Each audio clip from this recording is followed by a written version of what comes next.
هو ايه اللي حصل النهارده ده في حفلة الفنان والجوزة الحكيم؟ اوكي، انت ما تعرفش ايه اللي حصل في الحفلة صح؟ هقولك تمام يا ابني، انا هقولك بس ما تصربعنيش، خليني احكي لك. والفيديو ده وحش. هاي لسوعك.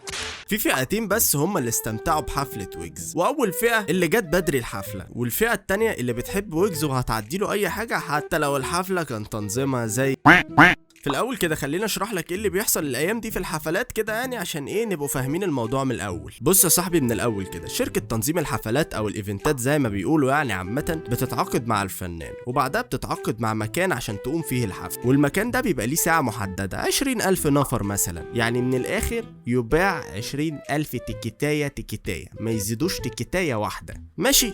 بيبقوا بقى مقسمينها بقى فئات، زي العاديه مثلا في حفله ويجز كانت ب 300 وكايروكي كانت 400 وكذلك يعني عامه، وفي مثلا الفي اي بي ب 500 وحفله ويجز الفي اي بي كانت ب 1200 وكذلك. هتقول لي هم بيدفعوا كل الفلوس دي في الحفلات بجد؟ هقول لك يا صاحبي والله العظيم يعملوا اللي هم عايزينه، هم كده كده بيدفعوا من جيبهم مش من جيب والد حضرتك يعني، تمام؟ فروق كده دماغك يعني وكبر دماغك. خليني بقى ارجع لموضوعي تاني، واحنا طبعا عشان اخدين الموضوع تجاري بحت، هل هنبيع 20,000 تيكيتايه بس في المكان اللي بيسيع 20,000 ده؟ هقول لك لا، احنا هنطبع تيكيتات وزي ما تيجي 40,000 50,000 60,000 مش مهم، المهم ان احنا نبيع اكبر قدر من التيكيتات، والناس بقى كلها اللي هتجيب التيكيتات دي هتبقى مطالبه كلهم يقعدوا في المكان اللي بيسيع 20,000 شخص بس. انت متخيل يا ماو؟ فقشطه، كل الكعبله اللي حصلت في حفله ويجز دي حصلت بسبب النقطه اللي انا لسه قايلها لك فوق، نقطه التكدس. حفله ويجز كان فيها تكدس وكان باين جدا، وفي ناس كتير قوي معرفتش تخش والابواب اتقفلت بدري عن مواعيدها اصلا، فبالتالي الناس اتنرفزت. اصل انا دافع 300 جنيه ولا 1200 جنيه ومش هتدخلني؟ والله لو دافع 5 جنيه هخش برضه، اصل ده حقي. فبالتالي الناس بدات تتخانق وتشتم وتزعق، وبداوا يضربوا في بعض ويوقعوا في الحاجه، وبقت فوضى،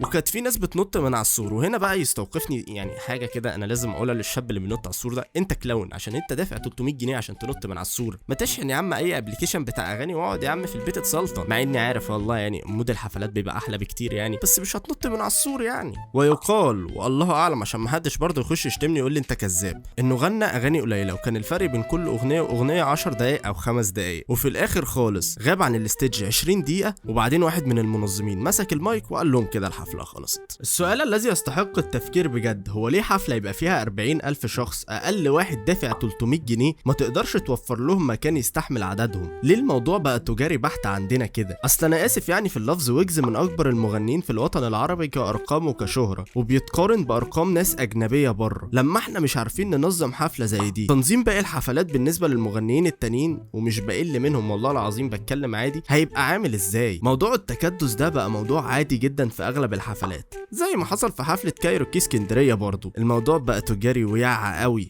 في عليكم يا جدعان ريحتكم فاحت.